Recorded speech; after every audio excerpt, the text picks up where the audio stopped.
যাই করো না কেন, এই যুবক তুমি যে হারাম দাদা এইটি সমাজে প্রমাণ পায়, প্রমাণ করো না, এইটি সমাজে প্রমাণিত করো না, বুঝতে দিও না। তুমি হালাল সন্তানের পরিচয় দাও, মুরব্বীদেরকে দেখলে তুমি বিনয়ের সাথে সালাম দাও। মোটরসাইকেল চালায় যাইতেছো, তুমি রাস্তায় দেখতেছো মুরব্বীরা এই জায়গা যাইয়া মাটির রাস্তা, মেঠো রাস্তা, ধুলোবালি, আর সরের পরের রাস্তা তো ধুলোই ভরা, কয়েকদিন করতে মাটি ফেটে যাবে, আরো ধুলো। এই জায়গা দিয়ে এমন ভাবে পিক আপ দিছে, ধুমোতে বুড়োর চোখ কান গুলাই গুলাই বলে গড়তে গড়তে খালের মধ্যে চলে গেছে। বুড়ো ওই খালের মধ্যে যায় কাজাতি গেছে। আল্লাহ, আমার কি মরার ডেট ফেল হয়ে গেছে? বুড়ো খালের মধ্যে শুয়ে সে লুঙ্গিটা উপরে আশাল গাছের সাথে বাঁধিয়ে রয়েছে, পরনে কাপড় নাই, কোন মতে গোল জামা ছিল ওটাই নিয়ে সতর দায়ের। আল্লাহ, আমার কি মরার ডেট ফেল হয়ে গেছে? আল্লাহ কে তাকাও কে, যে শয়তানের বাচ্চা যার সন্তানগুলো দেশে বেরিয়ে গেছে, আমার তো আর থাকার কায়দারে দেহ কিভাবে ওতে এই জায়গাতে সোলা করলি পারতো, এমন জোরে বেরিয়ে গেছে, আমার চোখ কান মুখ গুলাই গুলাই গেছে, আমি যে পড়িয়ে গেছি। আল্লাহ, আল্লাহ আমারে তুমি দুনিয়ার থেকে নেওয়া, আর এই দুনিয়া ভালো লাগে না, কয় না কয় না? আল্লাহ কয়, বুড়ো তোমারে মারা যাবে না, আরো 10 বছর। তুমি তো মসজিদের আজান দাও, মসজিদে তো মুয়াজ্জিন নাই, তুমি মরে গেলে আজান দেবে না কিরা? তাহলে থাকবো কে রিদে? শয়তানের বাচ্চাগুলো যেভাবে মোটরসাইকেল চালায়, আর চালানোর সময় পিছনে যে কি বসে, আরে পিছনে বসায় কি, পিছনে বসায় পাওয়ার ব্যাংক, কথা কয় না? আজও দেখছি কুত্তর মতো পাওয়ার ব্যাংকটা জড়াই দিলি, আরে জড়ানোর জায়গা আছে না, তুই রাস্তায় উঠছিস কে জড়াই ধরতি? কত বড় বেহায়া, কত বড় বেশরমা, কত বড় বেইজ্জতি, কত বড় অপমানের জাত, কথা বলেন ঠিক না? আরে তুই মোটরসাইকেল পাইছিস, তোর বারবার বিদেশি বাপের ছেলে, তাই বলে মোটরসাইকেল চালাবি, আর আদাল একটা সেমডিতে তোর ভিটির পর বুত করে বসাই তুমি, তাতেই বুঝছি যে তোর জন্মের ভিতরে ঠিক নাই, দোষ আছে। আদবের সাথে চল, জারিউল বাচ্চা বলে পরিচয় দিস না, হালাল সন্তানের পরিচয় দে। বুড়োরে আল্লাহ কয়, এ বুড়ো থাম, আজান দিবি তুই, তোর হায়াত আরো 10 বছর আছে, ওইটারে ফেলাই দিচ্ছি। বুড়ো কোনো মতে জারিয়ে জুড়ে উঠিয়ে কাঁপতে কাঁপতে যাচ্ছে, আর ওই গদ্য একটু আগে যে মোড়ের পর লোকজন জড়ো ছিল, কি ব্যাপার? কাজে এই মাত্র একটা ছেলে আর একটা মেয়ে কিভাবে আসলো, কি সুন্দর রাজপুত্রের মতো ছেলেটা, আর সেই রাজকন্যার মতো মেয়ে, এই ট্রাকের সাথে বাড়ি খাইয়ে মাথাটা খালের মধ্যে, রাস্তার পর বডি, আর মোটরসাইকেল চাকার সাথে ফেঁসাই গেছে, ফটফট হয়ে গেছে। আল্লাহ সে কয়, আল্লাহ তুমি ওই বুড়ো কয়, আল্লাহ তুমি এত তাড়াতাড়ি দোয়া কবুল করো, এত তাড়াতাড়ি দোয়া কবুল করো। কাজে সব দোয়া কবুল না করলেও মজলুমের দোয়া খুব তাড়াতাড়ি কবুল করে, মজলুমের দোয়া খুব তাড়াতাড়ি কবুল করে। প্রমাণ দোস্ত, মজলুমের দোয়া খুব কবুল হয়। যা কিছু করেন না কেন, কাহার উপরে জুলুম করেন না, যেই হোক ব্যাখ্যা দিলাম না, ব্যাখ্যা দিলাম না। মজলুম যদি আহ কয়, বিশেষ করে আলেম তালবে ইলমদের সাথে হাত মোটে তুলবেন না, জবান মোটে খুলবেন না, কারণ তাদের একটা হটলাইন আছে। আপনি যে সময় নাক ডেকে তেলে, নাকে তেল দিয়ে নাক ডেকে শেষ রাতে ঘুমান, ওই সময় আল্লাহ আখেরি আসমানে আসে। সেই সময় সমস্ত মাদ্রাসার ছাত্র হুজুররা উঠে ওযু বানায় আল্লাহর কাছে মামলা দেয়, আল্লাহ ওই যে শৈলডুবির নানটু এইভাবে আমার ছাতা পড়ে ফেলাই দিয়েছে, ইবাদত করিয়ে কি আর যায়? আর আল্লাহকে সকালবেলা শুনিস কেন, কি আর যায়? সকালে ফজরের নামাজ পড়ে বইছে কোরআন শরীফ নিয়ে, এর মধ্যে শোনে যে মসজিদে খবর আছে, সব সংবাদ, সব সংবাদ, সব আমি কিন্তু ঠুয়োটা কই কেন নামে মিলে গেলি যেন যুদ্ধেরই মিলতে কইছে, অমুকের বেটা অমুকের ছেলে আনতো এভাবে রাত 3:30টার সময় স্টপ করে ইন্তেকাল করেছে। বিকেল বেলা ওই তালবেলিনে সর দিছে, ও রাত্রি মামলা দিছে হাইকোর্টে। হাইকোর্টের মালিক তোরে মারতে গুলিয়ারা লাগে না, ফেরেস্তারে কইছে দে একটা বেশি দে, স্টক হলো ফেরেস্তার বেশি, স্টক একটা রোগ হয়েছে না, স্টক স্টক হঠাৎ মরে যায়। এই স্টক কি জানেন? আজরাইল এসে ভিক্সি দিয়ে বলে ওই দিয়ে মরে যায়।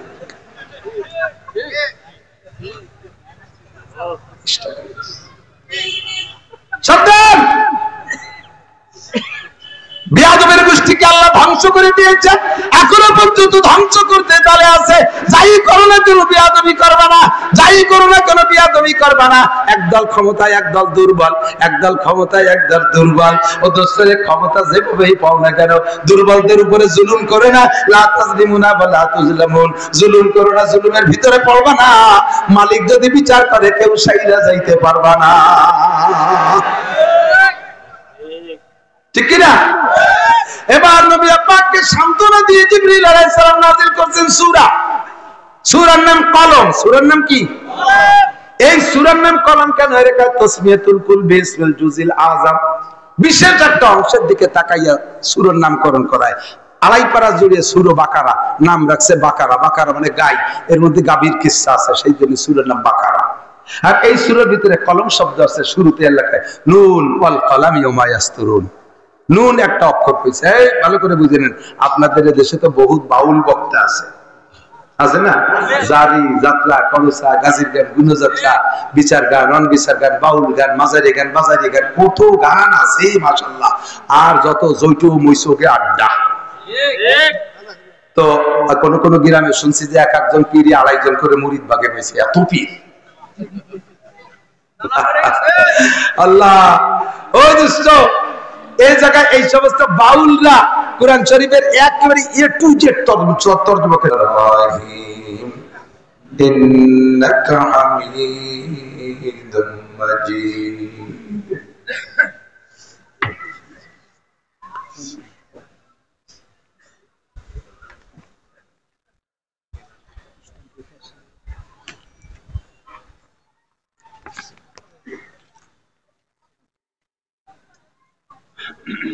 শৌলবী তাহফিজুল কুরআন মাদ্রাসা,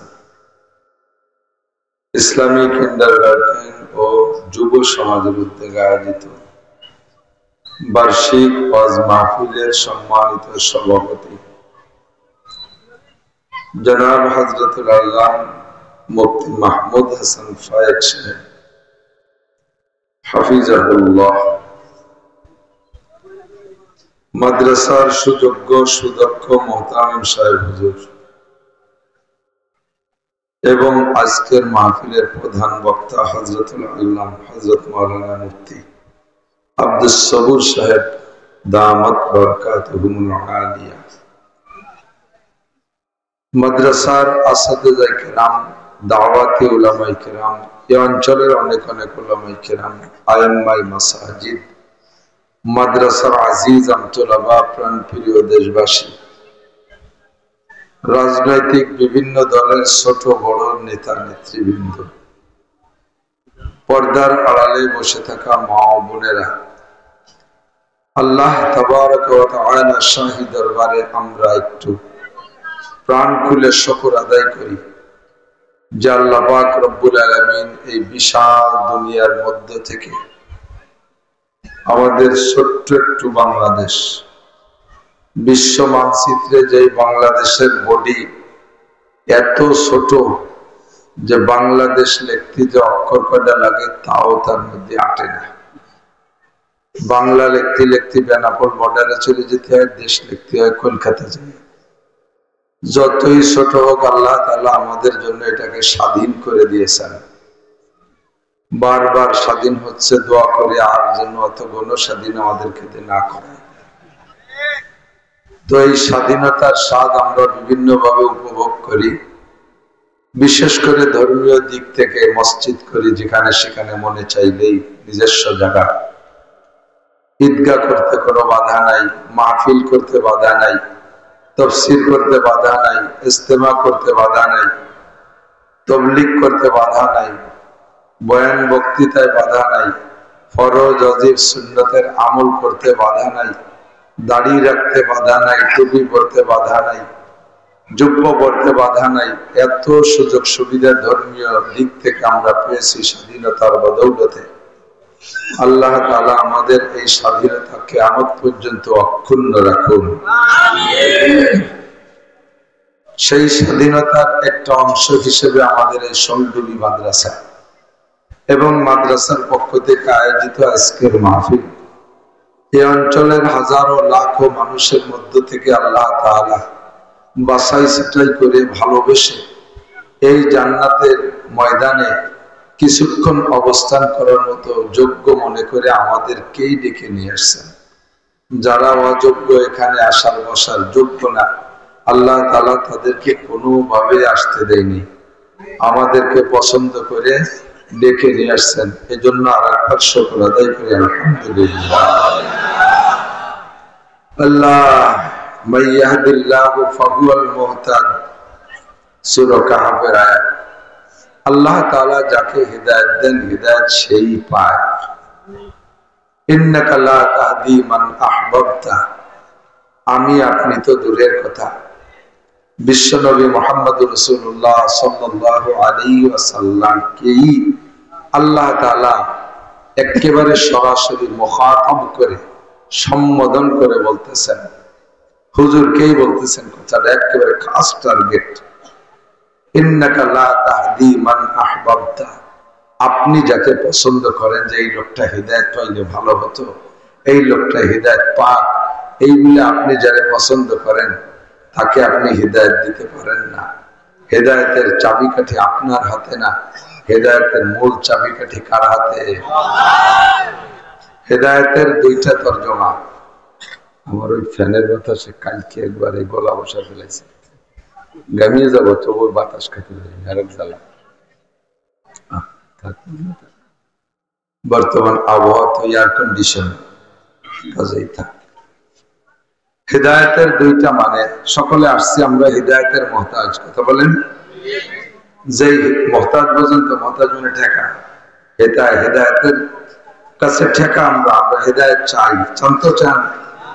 চান না তো সূরা ফাতিহার মধ্যে ইহদিনাস সিরাতাল মুস্তাকিম পড়েন কে? ইহদিনাস সিরাতাল মুস্তাকিমের মানে হলো আল্লাহ তাআলা আমাদের সঠিক সরল জান্নাতে যাওয়ার বিশ্ব রোড দেখায় দেন। সিরাত মানে রাস্তা, সিরাতে মুস্তাকিম মানে সঠিক সরল রাস্তা।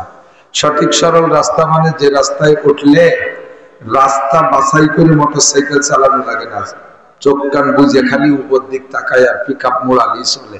আর এই যে আমাদের এই সমস্ত রাস্তা গ্রামের ভিতর দিয়ে একইভাবে চালানো যায় নাকি? কোয়ানে খালকুয়ো গর্তের মধ্যে যে গুলি জাতীয় খাওয়া যায় না। বাংলার থেকে ঢাকা পর্যন্ত যে রাস্তাটা, ওর নাম হলো বিশ্ব রোড, ওর নাম সিরাতে মুস্তাকিম। আল্লাহ তাআলার কাছে প্রত্যেকদিন চাই যে আল্লাহ ইহদিনাস সিরাতাল মুস্তাকিম, আমাদেরকে বিশ্ব রোড দেখাই দাও। আল্লাহ কয় ভাঙ্গা যাইয়ে ওইতে মোটরসাইকেল উঠে বলো ঢাকা চলে যেতে বলো বিশ্ব রোড। তো এই বিশ্ব রোড দিয়ে ঢাকা যাওয়া যায়, কিন্তু আমরা ওই বিশ্ব রোড তো চাই না। আমরা যেই বিশ্ব রোডে উঠলে জান্নাতে যাইতে পারি, কথা কেন? ঢাকা জীবনেও না গেলে কোনো সগীরে কবিরা হবে? কোনো গুনাহ আছে? অনেক মানুষ জীবনেও ঢাকা যায়নি, তারা কি হায়াত কম পাচ্ছে?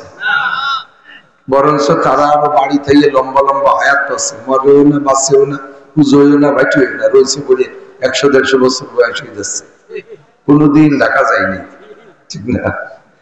কিন্তু জান্নাতে না যাইতে পারলে চরম ঠগা। কাজে আমাদের এই যে হেদায়েতের রাস্তা চাই, সেটা হলো আমাদের জান্নাতে যাওয়ার বিশ্ব রোড, ঠিক না? এই হিদায়াতের দুইটা তরজমা, একটা হলো ইরাতুত তরিক আর একটা হলো ইসালিল মাতলুব। খেয়াল করতে হবে সব কথা। সুর আগেও নাই, এখনো নাই, ভবিষ্যতে আর বয়সও নাই। আর ভাইরাল হওয়ার দিনও শেষ। ভাইরাল হতে যা যা লাগে, যে সময় ভাইরাল হবে সে সময় ভাইরালের মেশিন হয়নি। আরে বুড়ো কালে এসে যখন বাঙালি বঙ্গরি হয়ে যাচ্ছে, সেই সময় সে টাওয়ার নাজিল হয়েছে। এখন আর সে বয়স নাই, 55 বছর চলতেছে, আর কয়দিন কতক্ষণ বাঁচবো জানি না। এই শেষকালে আইসা আর অন্য কোনো ফিকির নাই, সুরের কোনো তামান্নাও নাই। ভাঙ্গা ভাঙ্গা যা বলবো শোনা যাবে তো ইনশাআল্লাহ। ফাঁকা জায়গা যার সামনে আছে সে যদি একটু আগায় বসেন, না আগানোয়ালার চাইতে 500 বছর আগে ভেসতে যাবে। যদি 500 বছর আগে ভেসতে যাওয়ার লোক থাকে তা নিয়ে আসেন। আর যদি মনে করেন যে সবাই যাক, আমি 500 বছর পরেই যাই, এক সময় গিয়ে নিজেকে ভেসতে, যারা দাঁড়ায় আছেন তারা যদি বসার চেষ্টা করে বসেন, হযরত আব্বাস রাদিয়াল্লাহু তাআলা আনহুর সাথে জান্নাতে যেতে পারবেন। আর হযরত আব্বাস জান্নাতি, এর মধ্যে কোনো সন্দেহ আমাদের নাই, কারণ হুজুরের সব সাহাবা উদুল, সবাই জান্নাতি। তো হযরত আব্বাস হুজুরের চাচা যান। হুজুর এবার একটা মাহফিল মানে মসজিদে নববীতে বয়ান করতেছেন, সাহাবায়ে কেরাম ঘন ঘন করে বসা, পিছনে কিছু সাহাবা দাঁড়ায় আছে। তো হুজুর ওই আপ ডাউন বা কেউ ডাউন, কেউ আপ, কেউ বসা, কেউ খাড়া, এটা হুজুরের কাছে খারাপ লাগতেছে। তো হুজুর সাথে সাথে বলেন, ইজলিসু আলা মাকানিকুম, যে যেখানে আসো বসো, যে যেখানে আসো বসো। বলার সাথে সাথে সব দাঁড়ানো এসে গেছে। সাহাবায়ে কিরাম তো আর আমাদের মতো গাড়িও না, তারা তো সামিনা ও আতানার ভক্ত, শুনবো আর মানবো। একটু কান শুনবো আর এর নাম হলো সাহাবায়ে কেরাম। আর আমরা শুনবো আর মানবো না, যা খুশি পারলি করো, এর আমাকে স্বভাব। তো সাহাবায়ে কেরামকে যখন বলছে বসো বসো, সব বসে গেছে, একজন মানুষের দেওয়া নেই। এই আওয়াজ যত দূর গেছে শত দূরের মানুষ বসে গেছে।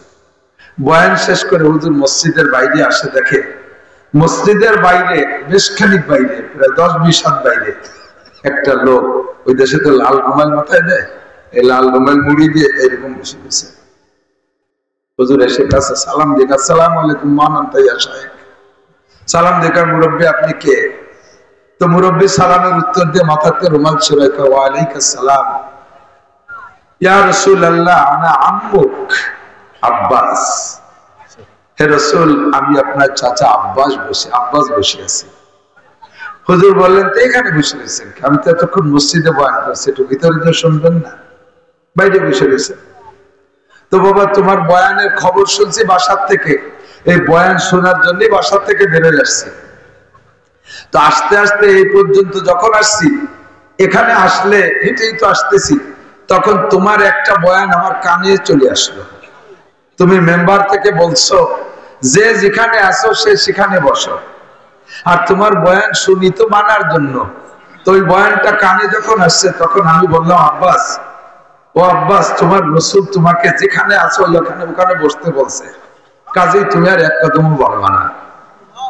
এই জন্য এই জায়গা ছিলাম, তখন বসে পড়ছি। কি আজীব মানুষ, এখানে বসে পড়ছি, হুজুর কান দিতেছে। এই জন্যই তো আপনারা জান্নাতি, এজন্যই তো আপনারা জান্নাতি। চাচা যান, আমি যা বয়ান করেছি তাকে শুনেছেন নাকি দূরে থাকার কারণে শুনতে না পারার কারণে আমি আবার রিপ্লাই বলবো আবার? তো হযরত আব্বাস বলতেছেন, ভাতিজা, তোমার বয়ানের মধ্যে মুজিজা আছে। তোমার পায়ের কাছে বসে যে শোনে, সেও যে আওয়াজে শোনে, আমরা দূরের থেকেও একই আওয়াজে শুনি। তুমি যা বলছো সব আমি শুনছি। তো দোস্ত, এবার হুজুর বললেন, মান তাশাব্বাহা বিকওমিন ফাহুয়া মিনহুম। যার সাথে যার মিল হবে তার সাথে তার হাসর হবে, যার সাথে যার মিল হবে তার সাথে তার হাসর হবে। ওমাইয়াতাওয়াল্লাহুম মিনকুম ফাইন্নাহু মিনহুম। আল্লাহ পাকও বলেছেন, যার সাথে যার মিল হবে তার সাথে তার হাসর হবে। হুজুর বললেন, আমার আব্বাসের সাথে যার আমলি জিন্দেগিতে এভাবে এইরকম ফিল্ডে মিল হয়ে যাবে, আমি দোয়া করি আল্লাহ তাআলা তাকে আব্বাসের সাথে জান্নাতি করুন। আমিও সেভাবে দোয়া করি, যারা দাঁড়িয়ে আছেন যদি বসে বলেন, বসতে বলছি, তাহলে হযরত আব্বাসের সাথে জান্নাতি হবে। মাশাআল্লাহ। আবার অনেকে যে আটা দিলে কম, কয় যে আব্বাসের সাথে জান্নাতে যাবো না, তাই কি যাওয়াই কমালে হবে, থাকবো না দাঁড়াইয়া, তারা দাঁড়াতে জন দিয়ে লইলে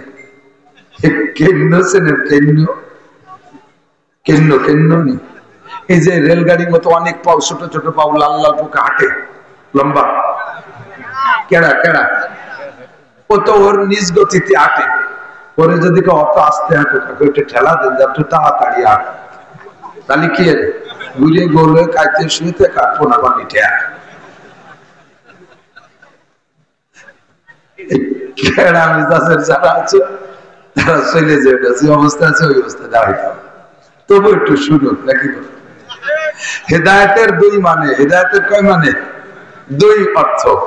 একটা হলো ইরাতুত তরিক, উলামায়ে কেরাম জানে, উসুলুস শাসির ভিতরে খুব সুন্দর করে আমরা পড়ে ইরাতুত তরিক। আর একটা হলো ইসাল ইলাল মাতলুব, একটা হলো পথ দেখায় দেওয়া, এটার নাম হিদায়াত, এটার নাম পথ দেখায় দেওয়া। আমি আসছি কেষ্টপুর, আইসা চিনতেছি না এই শোলডুবি, ওখানে আসার পরে ওই হাসান দোকানদার, ওর কাছে কইলেন, হাসান শোলডুবি কোন দিক? ওখানে আর একজনকে জিজ্ঞেস করছি, ভাই শোলডুবি কোন দিক? সে আমারে দেখায় দিল যে এইখান দিয়ে এই যে আটরশিদ এই রোড দিয়ে যাবেন। তাহলে সে আমারে পথ দেখাই দিছে, এর নাম হিদায়াত। আর হাসানের সাথে দেখা হয়েছে, হাসান কয়, হুজুর দাঁড়ান, আমি আগে দিয়ে আসতেছি। গাড়িতে সামনে সিট আছে, আমার সাথে বসছে, বসে একেবারে আইনে জায়গা মতো ঘরের মধ্যে বসাই দিয়ে এই যে শোলডুবি, এই যে মাহফিলের জায়গা, এরও কয় হিদায়াত।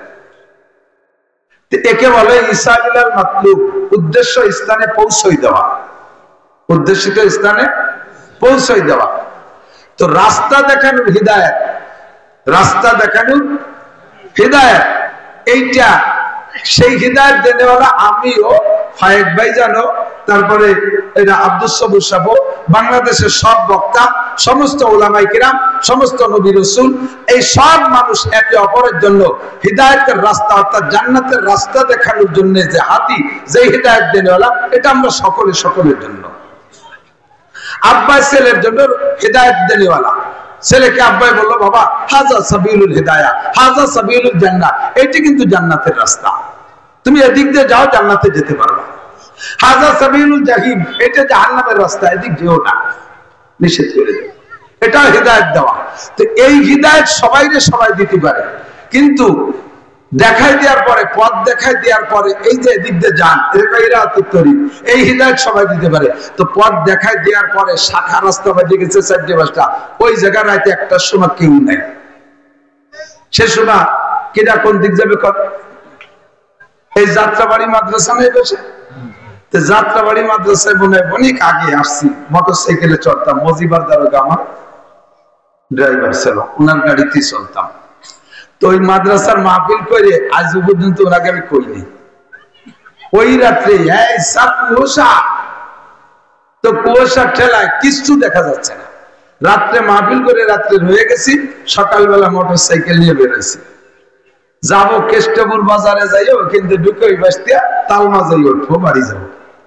ভুল করবে অটুকির মধ্যে কুয়াশায় পথ এমন আড়াইছি, ওদিক না যাই এই দিক চলিয়েছি। আইসে এখানে নিজ মন মতো পছন্দ মতো রাস্তায় দিয়ে জাতি তালেছে, জাতি শহর ভদ্র শহর, ও পিএসখালী, দুনিয়ার শহর ঘুরতে ঘুরতে তেলটুক সব শেষ। বেলা 9টার দিক আইসে ফিরে সেই যাত্রাবাড়ি মাদ্রাসার সামনে দেখি যে একটা ছেলে মাদ্রাসাতে বেরোইছে। আমি বললাম মানে এ কোন মাদ্রাসা, এই জায়গায় মাহফিল কবে? ওকে রাত্রে আপনি ওয়াজ করলেন, আমি খেদমত করলাম। আমি তো যে 2 ঘন্টা কোন দেখি বেড়ালাম, পথ আমার ভিতরে দেখাই দিচ্ছে, কিন্তু গন্তব্যে পৌঁছে না দিলে এরকম হারাই যাওয়া সম্ভব। কথা এইরকম পথ নবী রাসূলরাও দেখাইছে, আমরাও দেখাই। তো ইসালিলাল মাতলুব, উদ্দেশ্য আমার জান্নাতে যাওয়া, উদ্দেশ্য আমার জান্নাতে যাওয়া, ওই জান্নাতে যাওয়া পর্যন্ত যে রাস্তা, এর নাম হলো ইসালিলাল মাতলুব। এইটা দেখানোর মালিক একমাত্র কে? তাই নবীকে বলেন ইন্নাকা লা তাহদি মান আহবাবতা, আপনি যাকে চান তাকে আপনি হিদায়াত দিতে পারেন না। নবী আলাইহিস সালামের মহব্বতের চাচা খাজা আবু তালেব, আবু তালেব যদি মুসলমান হতো তাহলে আবু বকর রোল নাম্বার হতো 2। আবু তালেব যদি মুসলমান হইতো তাহলে আবু বকরের রোল নাম্বার হতো 2, আবু তালেব হইতো 1 নাম্বার। আল্লাহ, আবু বকর জান্নাতি তো জান্নাতি, আবু তালেব জাহান্নামী। তো আবু তালেবের জাহান্নামী হওয়ার পরে তাকে সাজা দেবে কতটুক খেয়াল করি। শুধুমাত্র পায়ে 2টা জুতা পরাই দেবে, আগুনের জুতা, শরীরের আর কোথাও আগুন স্পর্শ করবে না, কোথাও আগুন স্পর্শ। হুজুর এই কথা বললে সাহাবায়ে কেরাম বললেন যে হুজুর তাই এই পায়ে ওই জায়গা জুতো দেবে আর সারা গায়ে আগুন দেবে না, উনি তো কাফের, তো সারা গায়ে পোড়ালি অসুবিধা কি? হয় না, সারা গায়ে আগুন দিলেও লাগবে না। কেন লাগবে না? আমার চাচাজন আমারে মাথায় করছে, যেই মাথায় আমি নবীর গায়ের ছোঁয়া লেগেছে ওই মাথায় আগুন স্পর্শ করে না। চাচা আমারে বুকের সাথে জড়িয়ে রেখেছে, ওই বুকে আগুন স্পর্শ করবে না। চাচা আমাকে পিঠে করে নিয়ে দৌড়াইছে, সেই পিঠে আগুন লাগবে না। চাচা আমারে হাত দিয়ে জড়িয়ে ধরছে, হাতে আগুন লাগবে না। যখন আমারে গায়ের সাথে মিশে ধরছে, কখনো রানের সাথে, কখনো সামনে, কখনো পিছনে, সারাটা গা আমার সাথে স্পর্শ হয়েছে বিদায় এই নূরানি স্পর্শের বদৌলতে আমার চাচার গায়ে আগুন লাগবে না। তবে জীবনেও কোনোদিন আমার চাচা রাগ করেও হোক আর অসতর্কতা বসেই হোক বা ইয়ার কিচ্ছলে হোক পা দুটো আমার গায়ে কোনোদিন লাগায় নাই। ও পা দুটো যদি আমার গায়ে স্পর্শ করে বসতেন কোনোদিন ভুল করবে, তাহলে জাহান্নামে থাকা সত্ত্বেও আমার চাচা জানের পায়েও আগুন লাগতো না। সিদ্দিকা আয়েশা রাদিয়াল্লাহু তাআলা আনহা রুটি বানাইতেছে।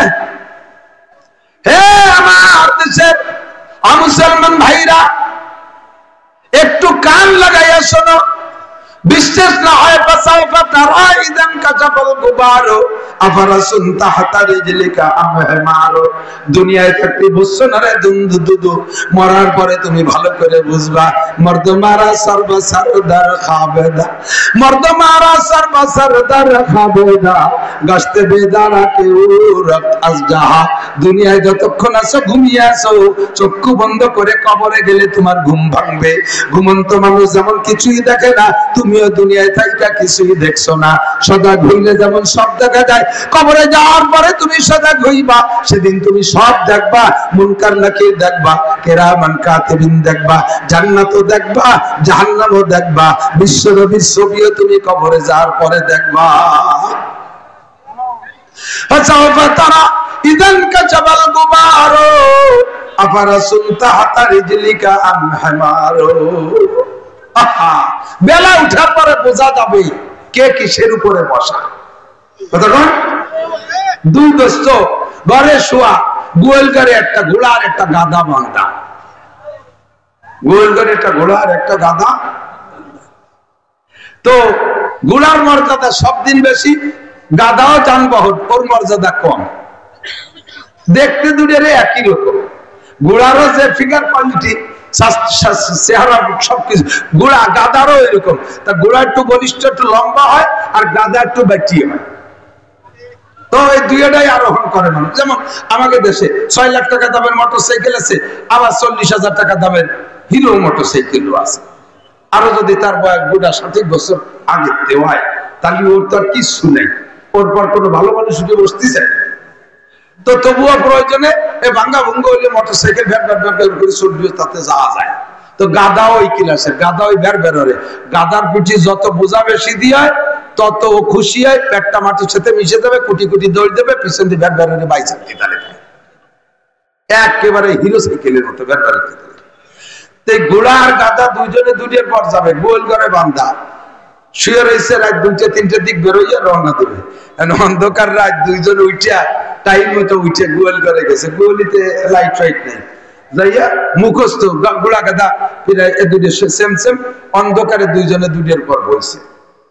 তো বইসে আগে একটু ছোট মোটো ঝগড়া লাগাইছে। একজন কয়, দোস্ত আজকে তুই ঠেকে গেছিস, আজ আমি ঘোড়ার পিঠে। আরে তুই ঘোড়া চিনিস? আমি ঘোড়ার পিঠে, তুই গাধার পিঠে। এই নিয়ে ঝগড়া বাঁধিয়ে গেছে। আর সে ঘোড়া গাধা ছাড়িনি।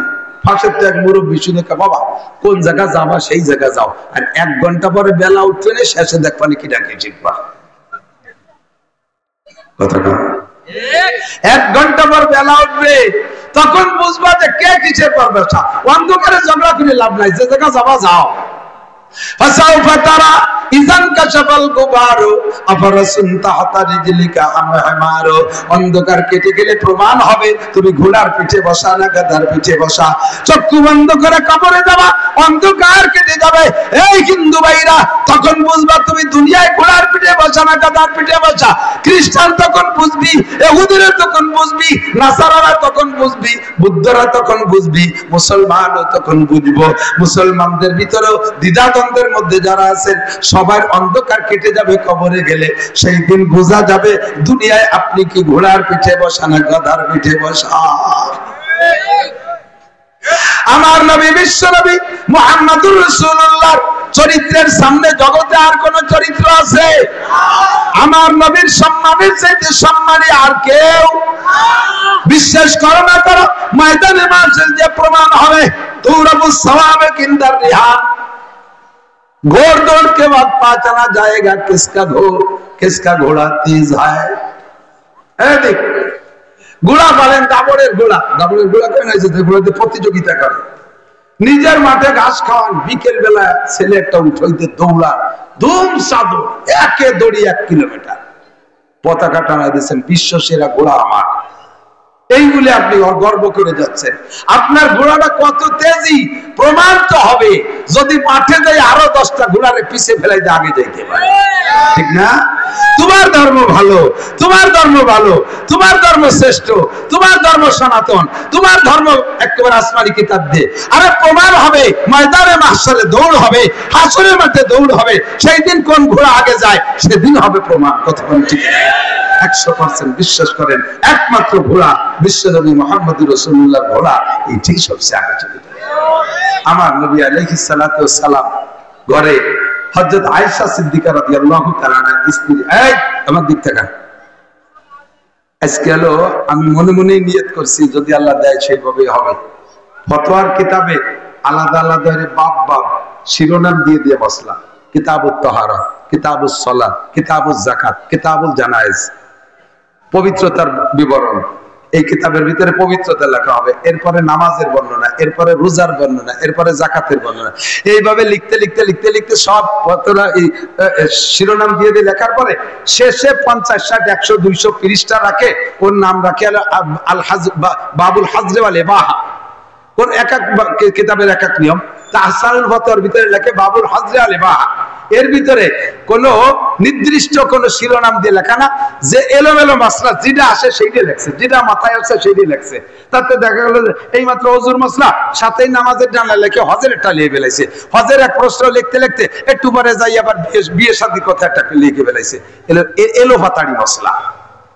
তো এলোবাতারি কথা যেরকম আসবে প্রয়োজন সাপেক্ষে সময় উচিত সেভাবে বলবো, তাহলে খেয়াল রাখতে হবে, মনে রাখতে হবে। রাজি আছেন তো ইনশাআল্লাহ? তা আমার নবী আলাইহিস সালাতু ওয়াস সালাম ঘরে বসা, নবী আলাইহিস সালাতু ওয়াস সালাম স্ত্রীদের সাথে খেয়াল করে না। এই যুবকরা তোমরা খেয়াল করো, বুড়োরা তো বুড়ো হয়ে গেছে, তোমরা যারা বিয়ে করবা অথবা নগদ বিয়ে করছো তোমরা একটু খেয়াল রাখো না, বোর সাথে কেমন আচরণ করতে। বিয়ে করে আইনি তুমি একেবারে জমিদার সাচ্ছ, আমার জাঙ্গি দিয়ে দাও, আমার গালে উঠে ভাত খাই দাও, আল্লাহ দিবে। এটা তুই বেড়ালাইছে চলছে নাকি? গালে উঠে ভাত খাই দিতে জুতো জোড়া নিজে সাফ করে নিতে পারো না। বিশ্বনবী মুহাম্মদ রাসূলুল্লাহ সাল্লাল্লাহু আলাইহি সাল্লাম স্ত্রীদের সাথে সাংসারিক সব কাজ করতেন। একদা হযরত আয়েশা হুজুরকে বলতেছেন, হুজুর সব কাজে শরীক হন, তো এই আমি তো রুটি বানাই, এ তো আপনি পারেন কিনা? নবী ওলি বলে সবটা পারতি, তা আপনি তো রুটি কি বানাতে পারেন? নবী যখন নবী এই ফাঁকে এসে গেল, কই যায় আগেই কইছে যে যেটা মনে আছে সেটি কও, ঠুঠা এলোমেলো। এই নবী যখন নবী আছে তবে মিল আছে। নবী আলাইহিস সালাম যখন নবুয়তি ঘোষণা দিয়েছেন তখন হুজুরের জীবদ্দশায় ভারতের থেকে, সে সময় তো ভারতে হিন্দু, সবই তো হিন্দুদের আড্ডা, ভারতের থেকে বহুত বড় একজন হিন্দু পণ্ডিত, উনি উনার ধর্মীয় পুস্তকে আখেরি নবীর যে আলামত গীতা বাইবেলের বিষয়ের মধ্যে আছে, এগুলো পড়িয়ে যে আলামত গুলো পড়ছে, উনি খবর পাওয়ার পরে এই আলামতে মিলানোর জন্য এই ভদ্রলোক বসতে হবে, জায়গা বুঝে মোটরসাইকেল যাইতে এই ওয়াজ করবো বলে নিয়ত করছে, তার আগেই যাবে না বাধা দিচ্ছে। এই লোক নবীকে আলামতের সাথে মিল করার জন্য বহুত বড় পণ্ডিত ঠাকুর, উনি ইন্ডিয়াতে মদিনায় গেছে, যাইয়া বলতেছে মুহাম্মদ আপনি যদি নবী হন তাহলে আমার কাছে পরীক্ষা দিতে হবে, পাস করতে পারলে আপনাকে নবী বলে স্বীকার করব। বলেন কি পরীক্ষা দিতে হবে? তো কইয়া মৌখিক কোন পরীক্ষা না, প্র্যাকটিক্যাল পরীক্ষা। কি প্র্যাকটিক্যাল পরীক্ষা? সামনে এই লোক ইন্ডিয়া থেকে, ইন্ডিয়া তো সর্বকালে অনেক কিছুর সমাহার, এখনো জিরে ধনিয়া মই মশলা গরম মশলা এলাচ মেলাচ দারচিনি লবঙ্গ আদা আদা লবণ সাদা যা লাগবে সব ওর মধ্যে আল্লাহ দিয়েছে। ইন্ডিয়ার মাটির মধ্যে বিশাল বরকত, এরও কারণ আছে। আদম আলাইহিস সালাম জান্নাত থেকে নামছিলেন এসে ইন্ডিয়া, এই ওনার আগমনের কারণে ইন্ডিয়ার মাটির ভিতরে ভারতবর্ষের মাটির মধ্যে বরকত। বাংলাদেশে তো সেই সাথে আমরা একেবারে ফেল তা না, আমাকে দেশে কি পিএস কুষ্টা কম হয়নি খেলার। তো ওই ভদ্রলোক বস্তা ভরে উঠে পিঠে জাহাজে করিয়া বিভিন্ন ভাবে এই ভারতের অনেক কিছু নেছে, নিয়ে এলোমেলো ভাবে, এই ভালো মজার কথা, এলোমেলো ভাবে সব থুইছে। এই জায়গায় তুইছে গরম মশলা, ওই জায়গায় তুইছে হলুদ, মাঝে তুইছে পান, এনে তুইছে সুবরি, ওই জায়গায় তুইছে পেঁয়াজ, এর ভাঁকে সাইডে আলা চাইল, এই পাশে আটা, ওই পাশে সুজি, মাঝখানে সাইডে সেদ্ধ দান, এ পাশে সাইডে আলা দান, এ পাশে গম, ও পাশে জব, এ পাশে খেজুরি গুড়, ও পাশে চিনি, এ পাশে আবার আর একটা, এইরকম এলো মেলো করে সবাই বড়ায় থুয়ে কয় যে এই কোনটার সাথে কোনটা দিলি, কোনটার সাথে কোনটা দিয়ে মিক্সার করলে খাদ্য তৈরি হয়, আপনি যদি বলতে পারেন তাহলে আপনি নবী। তো হুজুর বললেন কোনটাতে শুরু করবো? আগে পানের তে শুরু করেন। পান থুইছে এই জায়গা, সুবরি থুইছে সেই 5-7-10 প্রকারের ওই ধারে, চুন থুইছে এই দিক খানিক দূরি, জর্দা থুইছে আরো ওই পাশে যাইয়া, খড় থুইছে পিছনের দিক, এই সবাই বড়াই থুইছে। থোয়ার পরে এই ঠাউর তো এগুলো খেয়ে দিয়ে জানে, হুজুর তার জীবনে খাই নেই। হুজুর এর মধ্যে খুঁটে খুঁটে খায়, এই পান তো এই যে এই সুবরি কটা ওই জায়গাতে নিয়ে এসো, চুন ওখান থেকে নিয়ে এসো, জর্দা ওখান থেকে নিয়ে এসো, খয়ের এই জায়গা থেকে নাও, এই কয় পদ্মে মিশাই খালি স্বাদ লাগে। ঠাকুর কয় যে আর লাগবে না, আশহাদু আল্লা ইলাহা ইল্লাল্লাহু ওয়া আশহাদু আন্না মুহাম্মাদান আবদুহু ওয়া রাসূলুহু। আল্লাহর কসম আপনি নবী, এর মধ্যে কোনো সন্দেহ নেই। নবী হওয়ার জন্য জগতের সকল জ্ঞান থাকতে হবে, রাসূল হওয়ার জন্য সব জ্ঞান থাকতে হবে। আমার নবী রুটিও বানাইতে পারতেন, আমার নবী নিজে হাতে খেতা কাপড় সেলাই করতেন, নিজে হাতে সেলাই করতেন, নিজে হাতে কাপড় চোপড় ধৌত করতেন, নিজের মাথার ভিতরে উকুন নিজে মারতেন, কখনো কখনো উকুন লাগতো, এটা হুজুর মারতেন। তো হযরত আয়েশা বলতেছেন হুজুর কত কিছুই তো আপনারা করতে দেখছি, কোনোদিন তো দুটো রুটি বেলিয়ে দিলেন না।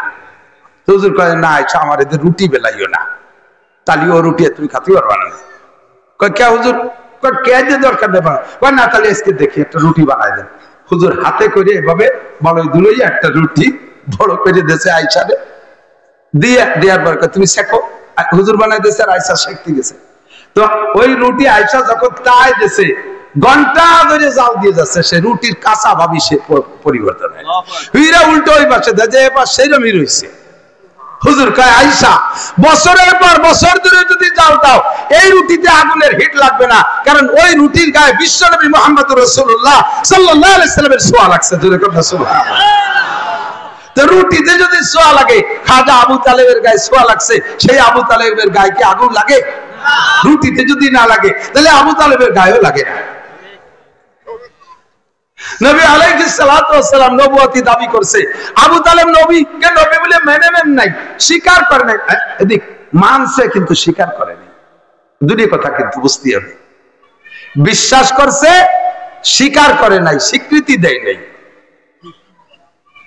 জি উদাহরণের জায়গায় রাখবেন, উদাহরণটা কিন্তু বাস্তবে নিলে আমার সাথে গন্ডগোল লেগে যেতে পারে।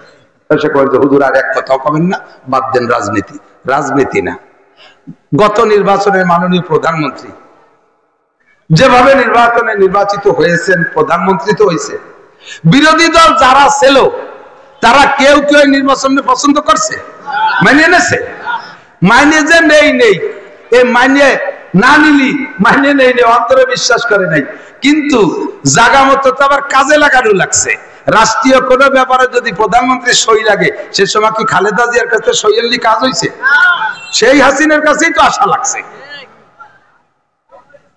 স্বীকৃতি দিয়ে আর মানিয়ে নেওয়ার ভিতরে এরকম পার্থক্য। নবী আলাইহিস সালাম আবু তালেবকে ডাইকে কয় চাচা ইয়ার এই জায়গায় কেউ নেই, আমি আর আপনি ছাড়া, আর আল্লাহ তো আছেই, আমরা তিনজন ছাড়া কেউ নেই। আমার কাছে কানে কানে কন, কের কাছে কওয়া লাগবে না। কি কব? আমি কি আল্লাহ কি আছে? ও আল্লাহরে তো তোমার আগের থেকে আমি বিশ্বাস করি। তাহলে আর কোন সমস্যা আছে? আমারে আল্লাহ নবী বানায় পাঠাইছে, বিশ্বাস হয় 100 ভাগ, কোন সন্দেহ নেই। এই যে আমার কাছে কোরআন শরীফের আয়াত নাজিল হয়, এটা কি বিশ্বাস করে? হ্যাঁ, তুমি যা বলো সব বিশ্বাস করি। আমার কাছে জিবরাইল ফেরেশতা আছে, বলে আছে তো, এই জায়গার না সব কি আছে? চাচা যান, দুনিয়ায় যা কিছু হয় আল্লাহর পক্ষ থেকে তকদির ফয়সালা উপরের থেকে এসে, বলে হ্যাঁ এখানে মানুষের কোনো হাত নাই, আল্লাহই সব করে। এই কথাগুলো ঈমান না? চাচা যান, আজকে শনিবার, হঠাৎ একদিন শুক্রবার আসবে, তারপরে আর দুনিয়া কোনোদিন শনিবার হবে না, তার নাম হলো ওয়াল ইয়াউমিল আখির, দুনিয়ার দিনের শেষ দিন। এরপরে আর দুনিয়া শনিবার হবে না, দুনিয়া শেষ। বিশ্বাস হয়? হ্যাঁ 100 এ আর কতদিন থাকবে, তো গেল ভুলিয়ে। তাহলে সব মিলিয়ে যাচ্ছে না? মরা পর্যন্ত শেষ না, আবার উঠে আল্লাহর সামনে জবাব দিতে হবে। বাবা এই কথা অন্তর থেকে বিশ্বাস করি, সবই সত্য।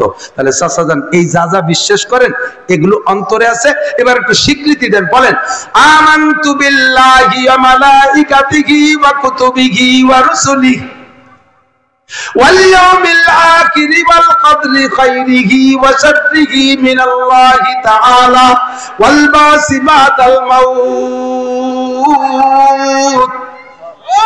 এই কথাটা একটু মুখে কর বাবা সমস্যা তো এই জায়গা বিশ্বাস করি স্বীকৃতি দিতে পারবো না তোমার প্রধানমন্ত্রী বিশ্বাস করি কিন্তু ভোট দিতে পারবো না তোমারে কাজে লাগাবো ভোট দিতে পারবো এই বাচ্চা কেসর মাসের ওরে করে দাম দি এ দাম পাইও এই যে গেছে লাঠি নিয়ে মারবে না জোড়া মার চর তাড়াতাড়ি এদিক এই চাচাকে হিদায়াত দেওয়ার জন্য নবী পাক এত চেষ্টা করছে বলার না শেষকালে মরণকালে যাইয়া যখন সেলেসা শুরু হবে হবে বাপ এই সমাজে কানে কানে কয় চাচা সবাইরে বের করে দিছে আমার কানের টুকান ও হাজুমা আল্লাহ আমি আপনাকে নিয়ে আল্লাহর সাথে ঝগড়া করব আমার চাচা কলেমা পড়ছে তুমি আল্লাহ কি বলি আমার চাচারে দুজকে দিবা আমার এই চাচারে দুজকে দিতে পারবো না আমি আল্লাহর সাথে ঝগড়া বাঁধাবো তুমি একটু কানে কানে কও কয় যে ভাতিজা একটু আগে আবু জাহেল আসছিল সে আমারে বলে গেল মরণকালে কাপুরুষের মতো মরা ঠিক না জীবন ভরে যা করছো বাপ দাদা ধর্ম ছেড়ে দিয়ে তুমি জীবন ভরে এই কলঙ্ক গলায় নিয়ে যাবা তোমার মতো নেতা এটা উচিত হবে না বাবা যা সিদ্ধান্ত নিছি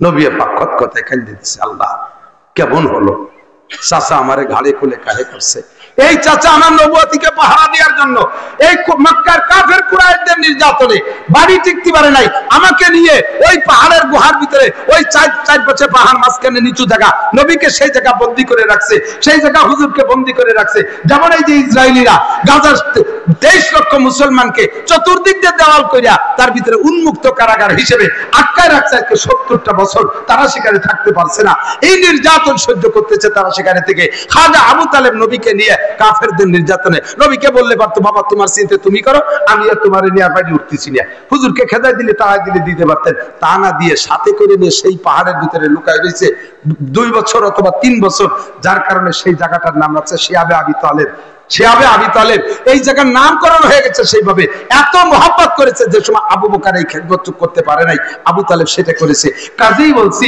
যদি আবু তালেব মুসলমান হইতো তাহলে আবু তালেবের নাম্বার হইতো 1 আবু বকরের রোল নাম্বার হইতো 2 ও দোস্ত এই আবু তালেবও হিদায়াত পাই নাই ইন্নাকা লা তাহদি মান আহবাবতা ওই সময় নবী পাক বলে আল্লাহ পাক বলেন দোস্ত তুমি যাকে হিদায়াত দিতে চাও সে হিদায়াত পাবে না আমি যাকে ইন্নাকা লা তাহদি মান আহবাবতা ওয়ালাকিন্নাল্লাহ ইয়াহদি মান ইয়াশাউ ইলা সিরাতিল মুস্তাকিম আল্লাহ পাক যাকে পছন্দ করে তাকে হিদায়াত দেয় ও দোস্ত এই এলাকায় লক্ষ লক্ষ মানুষ আছে সকলকে জায়গা আসা হাজারো মাইকিং পোস্টারিং হ্যান্ডেলিং ম্যান্ডেলিং যাই হোক না কেন কোনো ভাবে আনা সম্ভব না আল্লাহ তাআলা যাকে এই ময়দানের জন্য মঞ্জুর করছে তাকে আল্লাহ তাআলা ডেকে গোছাই নিয়ে আসে বলেন আলহামদুলিল্লাহ আমরা খুশি হতে পারি যে আল্লাহ তাআলা তাহলে আমাদেরকে পছন্দ করে ডেকে নিয়ে আসেন কথা বল না কেন মাইয়াহদিল্লাহু ফাহুয়াল মুহতাদ আল্লাহু আকবার আল্লাহ পাক আল্লাহ রাসূল বলেন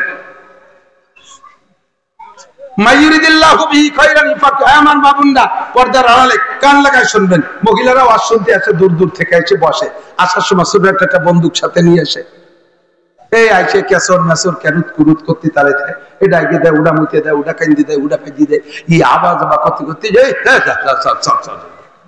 শেষ প্রকারে মুনাজাত হয়ে গেছে মহিলাটার এই মুনাজাত তো করলো না মুনাজাত করছে যে সময় সেই সময় তোমার ওইটা দিয়ে এগিয়ে দিল তাই সুসাতে গেছে কিন্তু মুনাজাত ভাগে বাবা কি রে এই নানান কুয়ারা তেতিবিটিরা একটু শুনতে পারে না একটু মাথা কাড়া হয়ে যায় মানে মাথা ঠান্ডা হয়ে যায় কান খাড়া হয়ে একটু শুনবেন আল্লাহ তাআলা আমাদের সকলকে বোঝার তৌফিক দান করেন আমিন 30 পারা কোরআন শরীফের একটা হরফকে অস্বীকার করলে সে কাফের এই কথা বিশ্বাস হয় কোরআন শরীফের কোন একটা নোক্তাও আমার অস্বীকার করার সুযোগ কোন একটা আয়াত এ জামানায় চলে না বলে ওইটার একটু পাল্টাইয়া ভালো একজন বুদ্ধিমানদের একটা আয়াত লিখতে হবে নাকি এটা জামানায় চলে না এটা তো 1500 বছর আগে চলতো সেই সময় মূর্খদের যুগ ছিল এখন শিক্ষা পণ্ডিতদের যুগ এখন মানুষ আকাশে যায় চাঁদে যায় মঙ্গল গ্রহে যায় কম্পিউটার বানায় মাইক লাইট ইত্যাদি এই সময় কি মূর্খদের আমলের এই কিতাব চলে নাকি এই কথা বলার সাথে সাথে সে কাফের এই আয়াতটা চলে না এই কথা বলার সাথে সাথে তোমার বুদ্ধিও জায়গা যায় না আমার আল্লাহ যা বানাই রাখছে সবকিছুর ভিতরে কোনো সমস্যা নেই ঠিক না সৃষ্টির ভিতরে তুই মাথায় দিয়ে হারাই যাবি আর তো কোরআন শরীফ তো কোথায় থাকে কোরআন শরীফ খালি একা একা পড়া আর ওই বাংলা তর্জমা দেখে পড়ার নাম কোরআন শরীফ না শাশু ওর কিছু বোঝো না আমাদের ঘরে বুখারী শরীফ আছে, আমাদের ঘরে মুসলিম শরীফ আছে, ইবনে কাসির আছে, রুহুল মানি আছে, বাংলানুবাদ আছে, এরপরে তাফহিমুল কোরআন আছে, কোরআন শরীফের তরজমা আছে।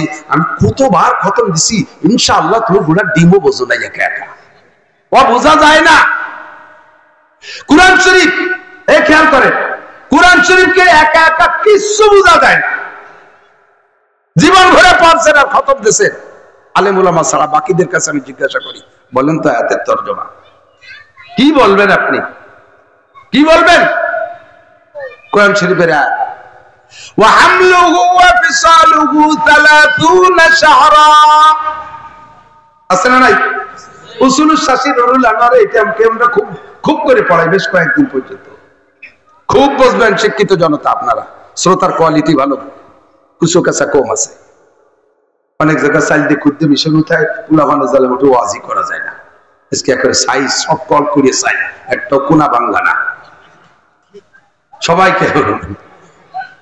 আপনি যে কোরআন শরীফ একা একা পড়ে বুঝবেন না, আপনার আমি ঠেকাই যাচ্ছি। বুঝতে গেলে আপনি বিপদগামী হবেন, পথভ্রষ্ট হয়ে যাবেন আপনি। এই পথভ্রষ্ট হয়েছে বহুত ডক্টর, বহুত ডাক্তার, তাই গলায় যে আজও ওয়াজ করে যাচ্ছে। কত জায়গায় ভুল করছে, ভুল আপনারা তো মনে করি বাবা খ্রিস্টানরা ঠকে গেল, হিন্দুরা ঠকে গেল, বুদ্ধরা ঠকে গেল। কত বড় পণ্ডিত জন্য আল্লাহ তাআলা আসমানেতে নাজিল করছে নতুন করে। 100-র উপরে ভুল করছে, মারাত্মক ভুল। একা একা ভুলিয়ে বুঝতে যাইয়ে ইয়া বোঝা যায় না। নবী আলাইহিস সালামকে জিবরিল বুঝাইতেছে, যেটুক বাকি ছিল আল্লাহ আরশে আজিমের সামনে বসায় বুঝাইতেছে।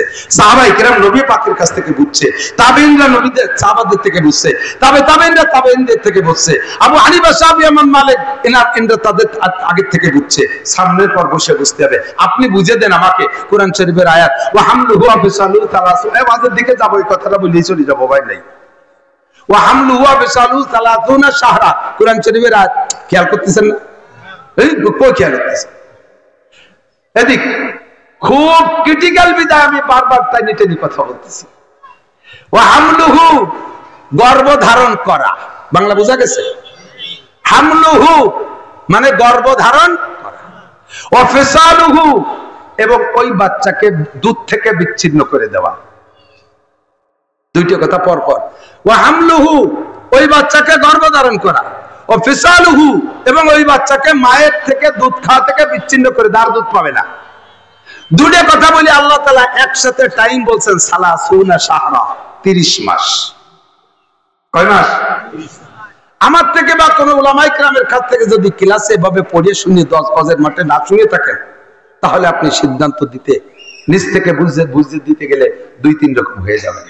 আপনি বলেন দুইটা কথা একসাথে বলছে, বাচ্চাকে গর্ভধারণ করা আর বাচ্চা ডেলিভারির পরে মায়ের থেকে দুধের থেকে বিচ্ছিন্ন হয়ে যায়, মানে আর দুধ খাবে না। এই দুইটা কথা বলে আল্লাহ তাআলা একসাথে টাইম বলছেন 30 মাস। 30 মাসে কয় বছর? 2.5 বছর। কয় বছর? 2.5 বছর, 30 মাস। এবার আপনি বলেন এই দুইটা মিলে 30 মাস না প্রত্যেক একটার জন্য 30 মাস? দুইটা মিলে বলেন, যার যা মনে করে। একটু আমি কষ্ট হবে নাকি? আমি একটু এই ভোট নেই আর কি, অন্ধকারে ভোট না, সরাসরি লাইটে ভোট। দুটো মিলে 30 মাস। এর পক্ষে কারা একটু হাত দেখাবেন? বিয়াদবি মাফ করবেন। দুটো মিলে 30 মাস। কেউ একটু গুটাইছে, কটটুক কবে তো বুঝতে টানটা। দুটো মিলে 30 মাসের পক্ষে কারা হয়েছে? আর বাকিরা তো না। তারপরও দেখি প্রত্যেক এক একটার জন্য 30 মাস, তার মানে পেটেও থাকবে 30 মাস, 2.5 বছর, দুধও খাবে 2.5 বছর। এর পক্ষে কারা? তাও 4-5 জন পাইছি। আর বহু লোকে হাত উঠেনি, তারা বড় চালাক, জিদা যেতে সেই দলে আমি।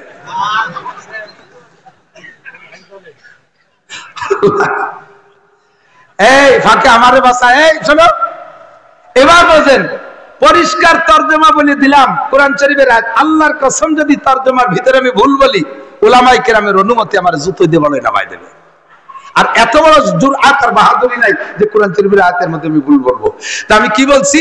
পরিষ্কার বাংলা, বাচ্চাকে গর্ভধারণ করা এবং গর্ভ ডেলিভারি হওয়ার পরে দুধ থেকে বিচ্ছিন্ন করা, এই দুইটা কাজের টাইম আল্লাহ বলে দিয়েছেন একবারে 30 মাস। এ বাংলার মধ্যে কি আর বেশ কম আছে? তাই বুঝতে যাই আপনারা 2 দল 3 দল হয়ে গেছেন। তাই এতদিন যে অভিযোগ করছেন হুজুর রাখেন এত দল, ইমাম কেন 4 দিয়ে, এক আল্লাহ, এক নবী, এক কোরআন, এক হাদিস, 4 ইমামের দরকার কি? এবার বুঝছেন 4 ইমামের দরকার কি? আর জীবনে অভিযোগ করবেন না। এইভাবে ইমাম ভাগ হয়ে গেছে। এখন আসেন ব্যাখ্যা নেন। ইমাম আবু হানিফা রাহমাতুল্লাহ আলাইহি বলেন, এই যারা বলছেন দুটো মিলে 30 মাস, তাহলে দুটো মিলে 30 মাস হলি ইনসাফি বন্টন হোক, সমান সমান ভাগ হোক। এ জায়গা তোর ভাগ করা নাই, কাজে ভাগ আমি করে নেই। পেটে থাকবে 15 মাস, দুধ খাবে 15 মাস। ওরে বাবা, পেটে 15 মাস, 10 মাসের পরে একদিন বেশি হলি তাই কাজে ভাঙ্গিছে, বেশি বড় হয়ে গেছে, সিংকেটি বেরিয়ে হবে। এই সিজারে নিয়ে যায় পাগলামি করে। আর 15 মাস হলি তো গেজায় যাবে, কাঁঠালের বেশি হতো, শিয়ের ঘরে যাবে, দাঁড়িব সহ পয়দা হবে। তাহলে কি আর যায়, তাহলে কোন ভাবে ভাগ করবেন? আর আপনি ভাগ করতে পারবেন না। তবে আর আপনার ভাগ করার বুদ্ধি নাই, আর এলেন না। আমি তো ওই জায়গায় তর্জমা দেখছেন, ওই জায়গাতে এর বেশি লাগে নাই। আপনি কি দিয়ে ভাগ করবেন? কি পয়সা দেবেন আপনি? ইমাম আবু হানিফা বলেন দুইটা মিলে 30 মাস। তবে ভাগ করা কিভাবে? দুইটা মিলে 30 মাসের কারণ হলো আল্লাহ পাক সর্বনিম্ন টাইম বলছেন যে দুটো মিলে 30 মাস। এবার ভাগ করব কিভাবে? আধা আধি না 3 ভাগে ভাগা করব? কিভাবে করব? কয় যে ভাগের কথাটা আল্লাহ তাআলা কোরআন শরীফে অন্য আয়াতের মধ্যে বলে দিয়েছে, ওয়াল ওয়ালিদাতু ইরদিনা আওলাদাহুন্না হাওলাইন কামিলাইন লিমান আরাদা আইয়ুতিম্মার রাদাহ। যদি কোনো মা তার বাচ্চাকে দুধ পান করাইতে চায় স্তন থেকে পূর্ণ দুধ, তাহলে হাওলাইনে কামিলাইনে পূর্ণ 2 বছর। কয় বছর? পূর্ণ 2 বছর। তাহলে দুধ খাওয়ার টাইমটা আল্লাহ আর এক আয়াতের মধ্যে বলে দিয়েছে, ওই দিয়ে আমি ভাগ করে ফেলাইছি। তাহলে 24 মাস চলে গেছে দুধই। এবার পেটে থাকার টাইম 6 মাস। পেটে থাকার টাইম কয় মাস? 6 মাস। এটা সর্বনিম্ন টাইম। কিন্তু সমাজে কি হয়েছে জানেন? যদি কোনো মহিলা বিবাহের পরে প্রথম বিবাহের তারিখ থেকে নিয়ে শ্বশুর বাড়ি আসার পরে জাস্ট 6 মাসের মাথায় যে যদি একটা বাচ্চা ডেলিভারি দেয়, তাহলে বিটারা কিছু কোক আর না কোক, দাদি নানি প্রতিবেশী যারা আছে, ভাবিরা, তারা কি কয়, ওই তো আমি প্রথম দিন দেখে টের পাইছি, আর খালি হাতে আসিনি, কিছু না কিছু নিয়েই আইছে। 6 মাসে বাচ্চা হয়নি, তো আনছে বাড়িতে। এই জাতীয় মন্তব্য থেকে নিজেকে পাক রাখেন। আল্লাহ তাআলা যদি আপনি এরকম মন্তব্য করেন, তাহলে আপনাকে হত্যা গজব 80 ডুরা মারার অধিকার দিয়েছে, হুকুম দিয়ে দিয়েছে। এরকম মন্তব্য যে করবে তাহলে 80 ডুরা মারো। একটা বাচ্চা সর্বনিম্ন মায়ের পেটে 6 মাসে থাকলেই সে পূর্ণাঙ্গ বাচ্চা হিসেবে জন্ম নিতে পারে। কারণ 30 মাস আল্লাহ কইছে দুধে মিলে 30 মাস। তা দুধের জন্য যদি 24 মাস চলে যায়, তাহলে বাচ্চা পেটে থাকার জন্য 6 মাস। এটা আল্লাহই ভাগ করে দিয়েছে। তুমি তারপর মন্তব্যতে যাও কে, এক বাড়িতে কিছু নিয়ে আইছে, আনার সময় তুমি ছিলে নি কই জায়গা ধুলাই খাবে একটা ভাষার সামনে শুনি বেলাই দিতে পারে। এটা কেন বললেন? এদিক হযরত ওমর রাদিয়াল্লাহু তাআলা যখন খলিফাতুল মুসলিমিন প্রেসিডেন্ট, তখন উনি এজলাসে বসছে, এর মধ্যে কষ্ট হচ্ছে একেবারে কি বাজে কথা করছিলি। আচ্ছা নজর দিক যাও, এই কথাটা শেষ করে দেন। হযরত ওমর রাদিয়াল্লাহু তাআলা প্রেসিডেন্ট, সিংহাসনে বসা, বিচার কাজ উনি নিজে অনেক করেন, উনি আবার বিচারকও সাথে সাথে। তো বসে আছে, এর ভিতরে একটা মহিলা সারা গায়ে রক্ত, থরথরে কাঁপতে কাঁপতে আইছে, কাঁদতে আসছে। পিছনে বিশাল এক জুয়ান, হাতে ধুমসা লাঠি আর পাথর একখান একাতে। তো মারবেই তো, প্রেসিডেন্টের সামনে তো মারা যায় না। আর সে সামনে লাগিতে গদগদ করতেছে। হুজুর গায়ে কি ব্যাপার? ওমর বলতেছেন কি ব্যাপার, কি হইছে? কয় যে হাযিহি যাওজাতি ওয়া হিয়া জানিয়া, এটা আমার স্ত্রী, ও ব্যভিচারিণী। ফারজুম হুয়া কালিমাতুল মুসলিমিন, ওরে পাথর মেরে শেষ করে দেন। তো ওমর বলতেছেন কে তুমি বিচারক দিছো? তুমি নিজেই তো বিচারক, তো আমার হানে নিয়েছো দাওয়াইয়া। কয় যে হুজুর ও আমার সাথে বিয়ে বইছে 6 মাস আগে, আজকে ওর একটা বাচ্চা হইছে। 6 মাসে কোনোদিন বাচ্চা পূর্ণ হয়? ও নিশ্চয় বাপের বাড়ি থেকে জিনা করে এই বাচ্চা আনছে, আমার বাড়ি আইছে হারামজাদা যার সন্তান ডেলিভারি দিয়েছে, কাজে আমি তো পিটাইছি, ওই ডেলিভারির কারণে তো নিচের টুক লাল হয়ে গেছে রক্তে, আর উপরের টুক লাল আমার মালিক ঠেলায়, তারপরে দৌড়ে এসে আপনার কাছে ওরে পাথর মেরে শেষ করে দেন। হযরত ওমর রাদিয়াল্লাহু আনহু তো মেজাজি মানুষ, শোনার সাথে সাথে উনি ফতোয়া দিয়ে ওরে না নিয়ে পাথর মেরে শেষ করে দেন। সাথে ছিল, পাশে ছিল হযরত আলী রাদিয়াল্লাহু আনহু, খলিফাতুল মুসলিমিন। চুপ করেন, এত তাড়াতাড়ি ডিক্লার দিয়ে দিলেন, আপনিও তো রাগী মানুষ, মেজাজ গরম হয়ে গেছে, বিচার তো এভাবে করা ঠিক না। তা কিভাবে বিচার? হযরত আলী বলতেছে, খলিফাতুল মুসলিমিন, قال الله تعالى وحمله وفصاله 30 شهرا والوالدات يرضعن اولادهن حولين كاملين لمن اراد ان يتم الرضاعه। আল্লাহ তাআলা বলেছেন মায়ের পেটে বাচ্চা পূর্ণাঙ্গ হওয়া থেকে নিয়ে এরপরে ডেলিভারির পরে দুধ থেকে বিচ্ছিন্ন হওয়া নিয়ে দুইটা মিলে টাইম 30 মাস। এই 30 মাসের ভিতরে আল্লাহ ভাগ করছে দুধ খাওয়ার জন্য 24 মাস। তাহলে বাচ্চা পেটে পূর্ণাঙ্গ হালাল বাচ্চা থাকতে পারে 6 মাস। উনি তো 6 মাস পরে বাচ্চা ডেলিভারি দিয়েছে, সে রজম খাবে কে, পাথর খাবে কে? হযরত ওমর রাদিয়াল্লাহু আনহু লাফ দিয়ে উঠে আলী দিয়ে জয় ধরে কয়, লাউলা আলিউল্লাহ হালাকা ওমর, আজকে যদি আলী আমার পাশে না থাকতো আমি ওমর তাই অন্যায় বিচার করে জাহান্নামী হয়ে যাইতাম, আমি ধ্বংস হয়ে যেতাম। হ্যাঁ আলী, তোমার বিচার সত্য। এই যাও, পুরুষ যাও, তোমার স্ত্রী হালাল স্ত্রী, তোমার স্ত্রীর বাচ্চা বৈধ, তুমি বাড়ি চলে যাও। দোস্ত, তাফসীর সঠিক আছে না নাই? তাহলে দুইটা মিলে 30 মাস, এ কথা বোঝা গেছে, ঠিক না? হযরত ইমাম শাফি রাহমাতুল্লাহ আলাইহি বলেন দুইটা মিলে 30 মাস না, প্রত্যেক একটার জন্য 30 মাস। তাহলে আমাকে কত বড় আমরা যেমন ভুল বুঝতেছি, কি কয় বাচ্চা 2.5 বছর পেটে থাকবে, আবার 2.5 বছর দুধ খাবে, এই হয় 2.5 বছর দুধ 5-7 বছর খাতে পারে, কিন্তু বাচ্চা পেটে কি 2.5 বছর থাকতে পারে?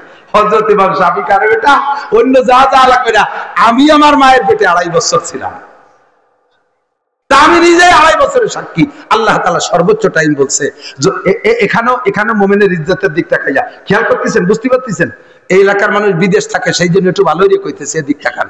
যদি কোনো এখানে হযরত ইমাম শাফি রাহমাতুল্লাহ বলেন আল্লাহ তাআলা সর্বোচ্চ টাইম, এই বিদেশ আলাদা এদিক, আল্লাহ তাআলা সর্বোচ্চ টাইম বলছে। কেন বলছে? যদি আজকে এই সদরপুরের এই শৈলডুবির করে যুবক আজকে বিয়ে করিয়া মাত্র একটা রাত স্ত্রী নিয়ে রাত যাপন করে আগামীকাল সকালবেলা যদি সৌদি আরব চলে যায়, আর ওই যুবক সৌদি আরব যাওয়ার পরে 2.5 বছরের ভিতরে যদি এই স্ত্রী একটা বাচ্চা ডেলিভারি করে, তাহলে এই বাচ্চাটা ওই বাপের সন্তানগুলোই ধরতে হবে। ইন্ডিয়া ইজ্জতের দিক থেকে বলছে। আর হযরত ইমাম আবু হানিফা রাহমাতুল্লাহ তাফসীর করছে, সেটাও কোরআনের দলিল সহ ইজ্জতের দিকে তাকাইয়া। সেটা কি? বিয়ের পরে যদি মহিলা স্বামীর বাড়ি যাওয়ার পরে সর্বনিম্ন 6 মাসের মধ্যে বাচ্চা ডেলিভারি দেয়, তাহলে সেইটা ওই মহিলার ইজ্জতের দিক তাকাইয়া এই সন্তানকে হালালের ঘোষণা দেওয়া হবে, এই সন্তান হারামজাদা না। তাফসীর দুইটা সঠিক, দুইটা সঠিক। এই জন্য দোস্ত বলা হয় চারিয়ে ইমামের চারিয়ে মাসলাক সহি, কোনোটা গলত না। আপনি এগুলো একা একা তরজমা দেখে বুঝবেন না, একা একা বুখারী শরীফ দেখে বুঝবেন না, এরকম হাজারো ক্রিটিক্যাল রয়ে গেছে, বুঝবেন না।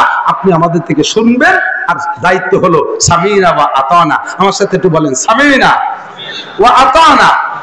আমি বুঝি না, আল্লাহ আমি বুঝি না, ওলামায়ে কিরাম আমার যা বুঝাইতেছে এরপর আমি আমল করব। তবে বুঝটা নেবেন আলেমের থেকে। ওই সৌদি আরব যাইয়া কয়েকদিন ঘোড়া গাদা উর্দুম্বা বেড়া বুড়ো সরাই টরাইয়া ওইখানে কয়েকদিন নামাজ কালাম পড়ছে, তাও গেজে রফা দান করে বুইবার হাত বাঁধে আমিন জোরে কয়, ফাঁসের জন্য লাইতে লাইতে সরাই ফেলে। তুমি বাড়ি বছর এগুলো নিয়ে আইসো, ওই জায়গায় তারাবির নামাজ কোন মসজিদে 8 রাকাত পড়ছে তাই নিয়ে আইছে বাড়ি। কে হেরেম শরীফের বড় মসজিদে 20 রাকাত পড়ে, তা আনতে পারলি না? যেটা তোমার লাভ হয় সেটি নিয়ে আসো। তুই যা টাকা কামাই করবি, আইলে একটা দোকান দিয়ে বুড়ো কাল পর্যন্ত দিয়ে মুছে খাবি, তুই আনতে গেছিস কে? বাংলাদেশে পৃথিবীর ভিতরে সবচাইতে বড় আলেম হযরত মাওলানা আব্দুল মালিক সাহেব আছে, এদেশে হাটাদারি মাদ্রাসার আলেম আছে, এদেশে পটিয়া মাদ্রাসার আলেম আছে, লক্ষ উলামায়ে কিরাম। সৌদি আরব বিদেশে আমাদের একটা মাসালার জন্য যা লাগবে না, বাংলাদেশে মাসালার কারখানা। তুমি দেশের টাকা কামাই করে এনে দিবা, আমাকে নিজে কিছু খাবা, মাদ্রাসা ক্যান্টিন কিনে দিবা, তোমার জন্য দোয়া দেবো, বেচতে ফাটা দেবো, তাড়াতাড়ি চলে যাবা। বিড়া গাড়ি এদিক ওদিক সবা দোস্ত, একা একা বুঝতে যাবো না। আল্লাহ তাআলা আমাদের সহি বুঝ নেওয়ার তৌফিক দান করে, বলেন আমিন। কষ্ট হয়েছে নাকি আপনাদের? আল্লাহ আমাদের হিদায়াত দান করে, বলেন আমিন। তো 30 পারা কোরআন শরীফ একা বুঝতেও যাব না, তবে পড়বো, তিলাওয়াত করবো, তিলাওয়াতে লাভ আছে। এই আরেক দল বের হইছে, কোরআন শরীফের তরজমা না বুঝে বললি কোনো নেকি হবে না, ও আর ও রাব্বা ফতোয়া দিছে, তোকে সুলোর ফিটির ফতোয়া বাদ দে।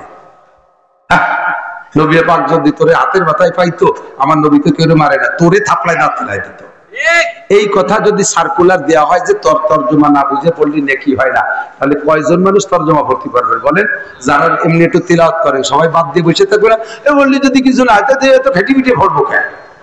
ভালো করে জেনেন আমার পাবলিক বাপ ভাইয়েরা, আমার পর্দার আড়ালের মারা, উলামায়ে কিরাম সাক্ষী, বুখারী শরীফের হাদিস, মিশকাত শরীফের মধ্যে আছে, আল্লাহর নবী বলেন সাধারণ পাবলিকে যদি কোরআন শরীফ দেখে পড়ে, খেয়াল করে না, সাধারণ পাবলিক যদি কোরআন শরীফ দেখে পড়ে, আর হাফেজ সাহেব যদি কোরআন শরীফ দেখে পড়ুক আর মুখস্থ পড়ুক, হাফেজ সাহেব এক খতম কোরআন শরীফ পড়লে আল্লাহ তার এক খতমের নেকি দান করবে। আর পাবলিকে যদি কোনো মাথা ডেকরাইয়া এক খতম পড়তে পারে, লাহু আজরান, আল্লাহ তার 2 খতমের নেকি দান করে। পাবলিকের এক খতম পড়ার পরে সাথে সাথে আল্লাহ ফেরেশতাকে কয়, এই নেকি লেখছো? বলে কটটুকলা কথা তো বুঝতে পারতেছিলে, 2 খতমের নেকি দাও। হাফেজ সাহেব বললো এক খতম আর 2 খতম, এই পার্সিয়ালিটি সহির সামনে কিভাবে করি? আল্লাহ পার্সিয়ালিটি না, হাফেজ সাহেব যে এক খতম পড়ছে কোন জায়গা গানছে, তো মুখস্থ তুর করে ভরিছে গেছে, কোন জায়গা নড়ে চড়ে নাই। আর ও হাফেজ সাহেব 1 ঘন্টায় পড়ছে 3 পারা, আর এইগুলো 3 ঘন্টা ধরে পড়ছে 1 পারা। ওর খুঁজে দেখ, ওর আগাগুলা জাঙ্গি ভেঙ্গে সব গাঙ্গি ভিজে গেছে। তো পড়ার জন্য 1 খতম, আরে গামার জন্য আরেক খতমের নেকি। হুজুর পড়ার সিস্টেমে বলছে পাবলিক কেমন পড়বে আর হাফেজ সাহেবরা কেমন পড়বে। হাফেজ সাহেবরা তো যে হাফেজ যেমন সে সেরকম পড়বে, আর পাবলিকই কেমন পড়বে, ইয়াতলু ইয়াতাতাউ, পড়ে আর তো আরে দেখছেন না বাংলা বলে তো দেখছেন, বাংলা পড়া শুনছেন না? বাংলা পড়া আমি আশ্চর্য হয়ে যাই। বাংলা যাই হলুক পড়ার সময় এই সুরটা, এই স্টাইলটা কে শিখে দিল? শৈল ডুবি এমনি এমনি, তাফিজুল কোরআন এমনি এমনি, কোরআন মাদ্রাসা এমনি এমনি, বাংলা পড়ার ফাঁকে এমনি এমনি এমনি। এর তর্জমা জানেন? তার মানে আইএ পাস করি এমনি এমনি, বিএ পাস করি এমনি এমনি, এমএ পাস করি এমনি এমনি, এতে কোনো চাকরি হবে না, পরে 20 লাখ টাকা লাগবে, সব পড়ছি এমনি এমনি। তো পাবলিক কোরআন শরীফ পড়ে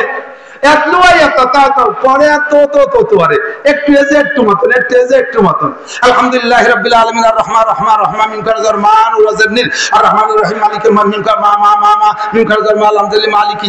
এই কুত্তি তুতলাতি ওর আউয়াল আখির গামিয়ে গেছে, আল্লাহ করে 2 খতমের নেকি দিয়ে দেয়। 1 খতমে 6666 তালা দুনিয়া দালান কামাই করছেন, কমে গেছে। তাই সুবহানাল্লাহ পরে যে গুনগুন হয়ে গেল, বলেন আলহামদুলিল্লাহ। আলেমে 1 খতমের নাকি, আপনারা 2 খতমের নাকি। একটু পড়েন, তারপরে যদি না পড়েন আমার হাতে দেওয়ার মতো কিছু নাই। আল্লাহ তো 30 পারা কোরআন শরীফ পড়বো, তর্জমা না বুঝলেও নাকি এমনই একটা বই, এমনই একটা কিতাব, যেই কিতাবটারে যেভাবে পড়েন বিশ্বনবী বলেন আরে পুরো কিতাব পড়া লাগবে না, তুমি এর থেকে একটা হরফ পড়ো। মান করা হরফাম মিন কিতাবিল্লাহ ফালাহু হাসানাতুন ওয়াল হাসানাতু বিআশরি আমসালিহা। যে আমার কালামে পাক থেকে একটা হরফ পড়ে আল্লাহ তাআলা তাকে 10টি নেকি দান করে। তর্জমা না বুঝে পড়লে যদি নেকি না পাওয়া যায়, তাহলে তুমি বলো একটা হরফে নবী বললেন 10 নেকি, বলো একটা হরফের কি তর্জমা? বরঞ্চ একটা কাটা হরফ যে সমস্ত সূরার শুরুতে আছে তার তর্জমার পিছনে নামতে নিষেধ করা হয়েছে। আল্লাহু আ'লামু বিমুরাদিহি বিযালিকা। যেমন আলিফ লাম মিম আছে না, এতে কি জের জবর দেয়া আছে? কোন কোরআন শরীফে আছে? আলামা, উলিমা, আলিমা এরকম আছে? কোন জের জবর বেশ দেয়া নেই, কাটা হরফ।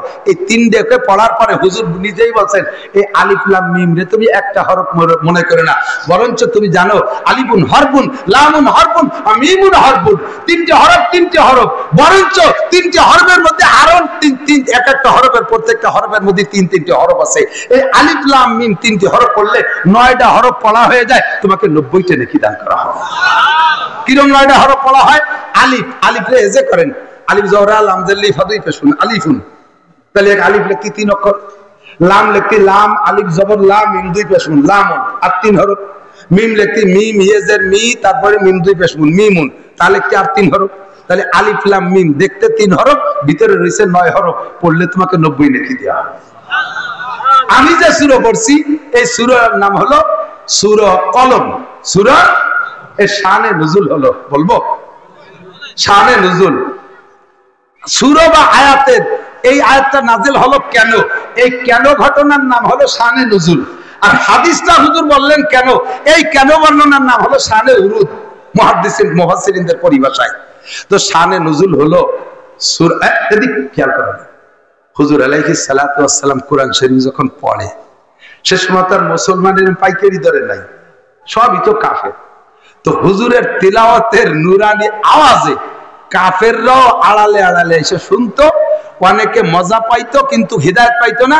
আবার অনেক ওই তিলাওয়াত শুনে আইছে কয় মুহাম্মদ আর কোনো কথা নাই, আমারে কলেমা পড়াই দেন লা ইলাহা ইল্লাল্লাহ মুহাম্মাদুর রাসূলুল্লাহ। পড়ছেন সবাই, আমার সাথে পড়ছেন, যেই পড়ছেন 4000 নেকি পেয়ে গেছেন। সুবহানাল্লাহ বলছেন, জান্নাতের মধ্যে একটা গাছ লাগানো, আরেকটা লাগানো হয়ে গেছে, এই লাগানো তিতালে রয়েছে। আল্লাহ নবী আলাইহিস সালাম যখন বয়ান করেন, তেলাওয়াত করেন, এই তেলাওয়াত শুনে কাফের মুসলমান হয়ে যায়। এখন এইভাবে দলে দলে লোক মুসলমান হইতেছে দেখিয়া মিস্টার আবু জাহেল দারুন নদওয়ার ভিতরে কাফেরদেরকে ডেকে বলছে, মুহাম্মদ যখন তেলাওয়াত করে ওর মধ্যে যাইয়ে উদ্ভট চিল্লে পাল্লা করবি, হই হুল্লা করবি, শোরগোল করবি, মুখে মুখে তর্ক করবি, পাশা ফিরিয়ে দিয়ে বসে থাকবি, ফুটফুট করে বাদাম খাবি, খেজুর খাবি, গোলো গোলো পেশাব করতে যাবি, আর আইসে সামনের পর ভাষা ফিরিয়ে দিয়ে বসে থাকবি। এইরকম এলোমেলো করতে পারবি কিনা? যদি এই করতে পারিস তাহলে তোরা জিততে পারবি, আর নাহলে কিন্তু মুহাম্মদ জিতে গেল বলে দেশের সব তার দলে চলে যাবে। وقال الذين كفروا لا تسمعوا لهذا القرآن والغوا فيه لعلكم تغلبون। কাফেররা বলে দিল, অর্থাৎ মিস্টার আবু জাহেল বলল, মুহাম্মদ যখন কোরআন তেলাওয়াত করবে, কোরআনের তাফসীর করবে, কোরআনের মাহফিল করবে, কোরআনের বয়ান করবে, ওই সময় মাঝখানে যাইয়া চিল্লে পাল্লা করবি, শোরগোল করবি, লাআল্লাকুম তাগলিবুন, তাহলে তোরা বিজয় লাভ করবি। এই ওয়ার্ডার আবু জাহেল দেওয়ার পরে সবচাইতে বেশি এই হুকুমের তামিল করছে যেই লোকটা, ওই লোকটা একদিন মাঠের মধ্যে বসা, হুজুর ওয়াজ করতেছে, জিহ্বা শুকিয়ে আসতেছে, কথা বলতে পারতেছে না, আমার একটু পানি দিন, আমার শুয়ে।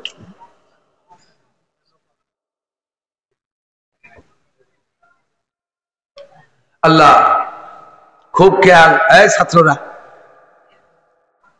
জানেন সবাই, শুধু আমি বারবার ডেকে ডেকে বিশেষ করে আলেম তালবে ইলমদেরকে আমি বয়ান করা শেখানোর আমি চেষ্টা করি, কথা বলা শেখানোর চেষ্টা করি। কাব্বারানি মৌতুল কুবারা সদস্য চলে গেছে, হাফেজজি চলে গেছে, আবুল হাসান যশোরী রহিমাহুল্লাহ নানুপুরি হুজুর সুলতান আমার নানুপুরি চলে গেছে, জমিরউদ্দিন সাহেব চলে গেছে, মাজহারুল ইসলাম সাহেব চলে গেছে, তারপরে হাবিবুল্লাহ মিসবাহ সাহেব চলে গেছে, এরকম সব বড় আলী হুসেন সাহেব চলে গেছে, সে সুটপার হুজুর চলে গেছে। তারপরে আমরা মুরব্বী হয়েছি, কাব্বারানি মৌতুল কুবারা, বুড়োরা মরিয়া বাগে বুড়ো বানাইছে, ওই কজন বাইসে থাকলে ৭৬ দূরের কথা নিচে ফিরিয়েও বাগে পাতাম না। আবার হঠাৎ করে শুনবে একদিন আমার মৃত্যু খবর, কেঁদে কেঁদে আসবে সবাই দিতে শুধু খবর। এখন রাস্তায় দিয়ে হাঁটতেই পারি না, ওয়াজের দাওয়াতের ঠেলায়, বাড়ি বসে থাকি, ভাত খাইতেও সময় পায় না, দলে দলে লোক আসে, হাদিয়া নিয়ে এসে, টাকা নিয়ে এসে, খাবারটা নিয়ে যায়, মিষ্টি নিয়ে যায়, হুজুর একটা ডেট রাখছে, হুজুর 1 ঘন্টা দেন, একদিন এমন হবে যে আমার খবর আসবে মাওলানা নাসির সাহেব মারা গেছে, আমার আর কেউ দাওয়াত দিতে যাবে না, মোহাব্বত থাকলে, ভালোবাসা থাকলে 3 মুঠ মাটি দিতে যাবে। তো আমরা যখন চলে যাবো, এই চেয়ারটা তো খালি করে রাখা যাবে না, খালি থাকলে এরপর শয়তান এসে বসবে, কাজে এই জায়গা বসতে আলেম তালবে ইলম লাগবে। জানে সবাই কিন্তু কথা বলার তরজ তরিকা জানে না, এই জন্য সকলকে অ্যালার্ট করি বারবার যে খেয়াল করেন, বলা শেখেন, জানা কথাগুলো তরতিব দিয়া শেখেন, সমস্যা নাই। আল্লাহু আকবার। তো এই ময়দানে ওখানে বসে হুজুর বয়ান করতে পারতেছে না, মুখ শুকিয়ে আসতেছে, জিবরিল আইসা কয়, হুজুর আপনি যে কি সুন্দর কথা বলেন, কথা থাকে না, একের পর এক তরতিবের সাথে তাসবিহ দানার মতো আসতে তালে থাকে, আজকে শুকনো শুকনো ভাব কথা বলতে পারছেন না কেন? হুজুর কয়, জিবরাইল বলবো কি, দেখো আমার সব সাহাবায়ে কিরাম, আমার শ্রোতারা কিভাবে চাতকের মতো তাকায় রয়েছে, ওই যে মাঝখানে এক বুড়ো, ওই বুড়োর যারা আওয়াজ করতে পারতেছি, এই তুই পিছনে সেই বুড়ো এনে আছে নাকি? সে বুড়ো এ জায়গা নাই, ওই মাঠে বুড়ো, ওই বুড়োর জ্বালায় ওয়াজ করতে পারতেছি না। জিবরাইল কয়, হুজুর ও বুড়ো কি সমস্যা ঘটাইছে? কয় যে ওই বুড়ো যেদিন মাহফিলে আসে, মজলিসে আসে, এইরকম করে আজকে বেশি বিশৃঙ্খলা করতেছে, আজকে বেশি বিশৃঙ্খলা। জিবরাইল তখন এই আয়াত শুনে দিল, ওয়াকাল আল্লাযীনা কাফারু লা তাসমু লিহাযাল কুরআন। হুজুর ওই বুড়ো এগুলো করতেছে কেন? বুড়ো হলিও তো বান্দর, বুড়ো হলিও কথা কয় না, বান্দর এলোমেলো লাফায়, বুড়ো হলি কি লাভ ভুলিয়ে যায় নাকি? আরো বেশি বেঢঙ্গা লাফায়। তো এটা তো বুড়ো বান্দর। ওরা আবু জাহেল সার দিয়ে দিয়েছে, ব্যাটারি সার দিয়ে স্টার দিয়ে ছাড়িয়ে দিয়েছে। আপনার মজলিসে বসে শোরগোল করবে, আপনাকে পাগল বলবে, আপনাকে জাদুকর বলবে, আপনাকে কি বলে সাহের বলবে, আপনাকে কবি বলবে। এইগুলো বলার জন্য ওরা শিখিয়ে দিয়েছে। ওই বুড়ো এসে শয়তানি করতেছে। ও বুড়োর চেনেন আপনি? হুজুর কয় চিনি তো, আমার বাচ্চা সালকে সাথী জীবন ভরি তো দেখতেছি। কয় ও ভাবে না, ও বুড়োর আভ্যন্তরীণ সমস্যা কি আছে তা কি জানেন? কয় না তা তো জানি না। কয় যে ওর আভ্যন্তরীণ সমস্যা আছে 9টা। কয়টা? জোর হলো না? এই 9টার ভিতরে অন্যতম 9টাই সূরা এই কলমের মধ্যে আছে। কয় ওর জিন্দেগির দোষগুলো ধরিয়া এই 9টা দোষ কব আজকে আপনার কাছে, ওরে চিনিয়ে দেব চোখে আঙ্গুল দিয়ে ভালো করিয়া, ওর কি কি দোষ আছে ওরে দেখাই ছেড়ে দেব। আর আপনাকে যে পাগল মস্তান বলে, আপনার সম্পর্কে আল্লাহ পাকের ঘোষণা কি? এই দুইটা মিশ্রিত একটা সূরা আমি নিয়ে আসি, সূরার নাম সূরা কলম। ওর ভিতরে দোষ হলো 9টা দোষের। ওর টুক কই, ওর পর্যন্ত ওরে আর বেশি কিছু কব না, ওরে আমি কয়ে চলে যাচ্ছি। এরপরে হলো নবীর কথা কব।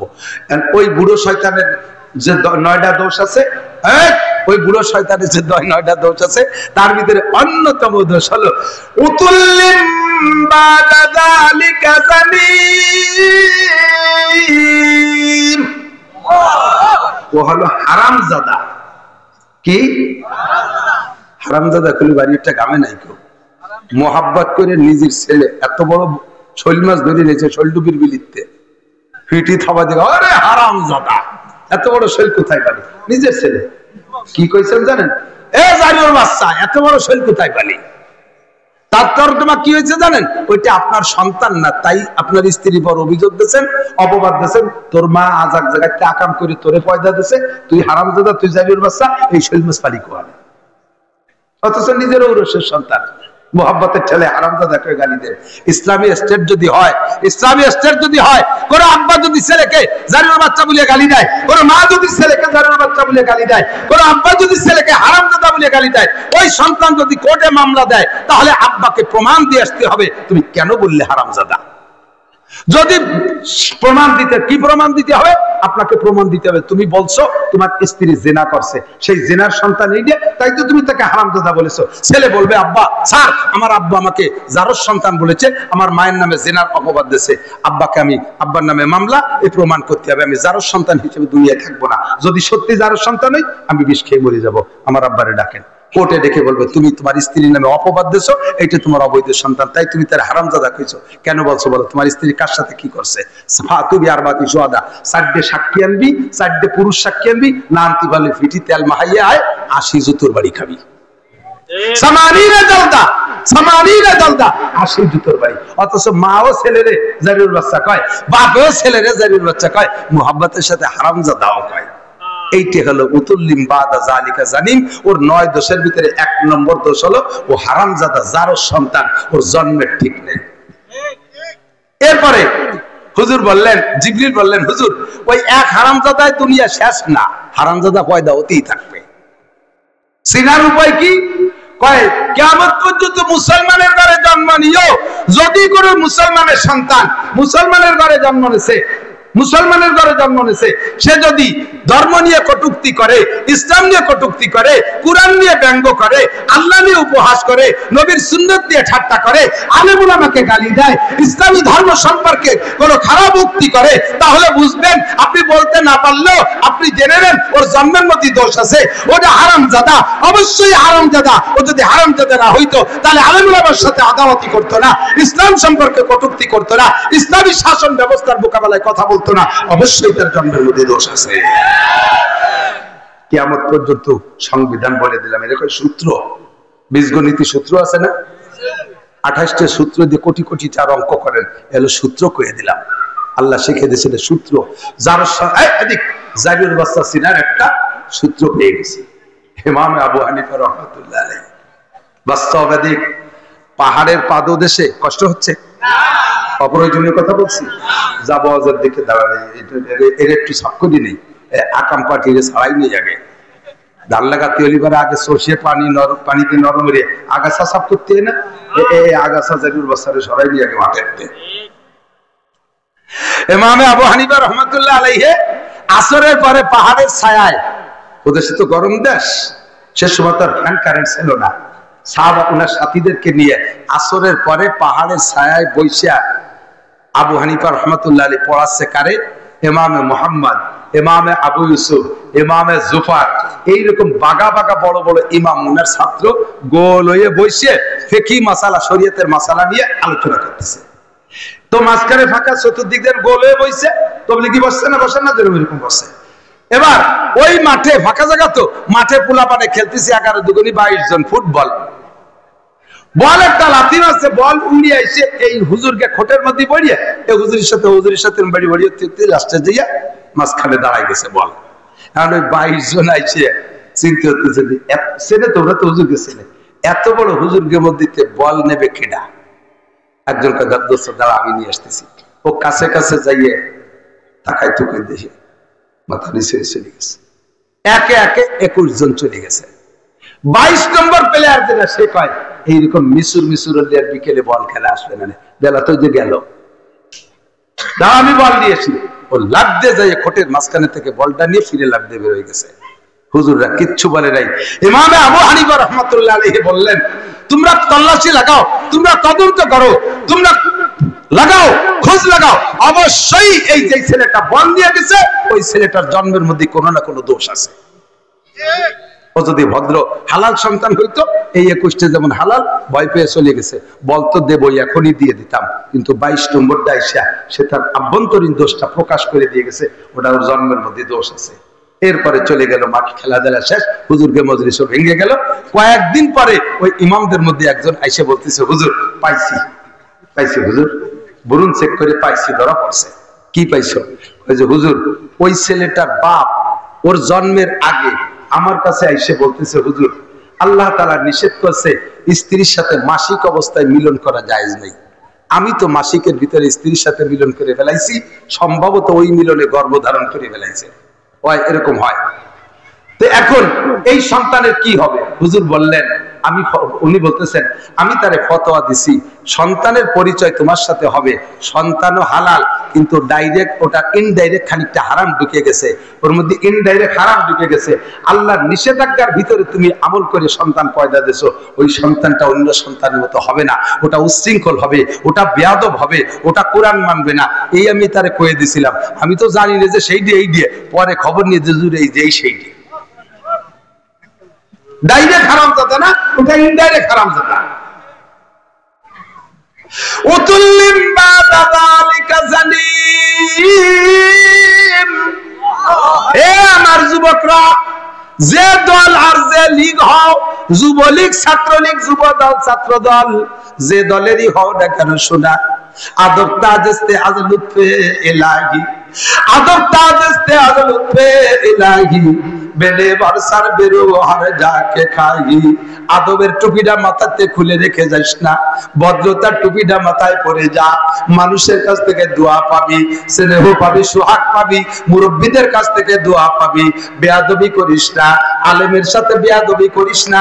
আমরা মৌলবীরা সামাজিক ভাবে অনেকটা দুর্বল, আমাদের মাদ্রাসা চালাইতে তোমাদের কাছে মুষ্টি চালের খুদকুড়ো কালেকশনে আসা লাগে। আমরা উলামায়ে কেরামরা সামাজিক ভাবে, অর্থনৈতিক ভাবে দুর্বল, আপনাদের কাছে যাওয়া লাগে।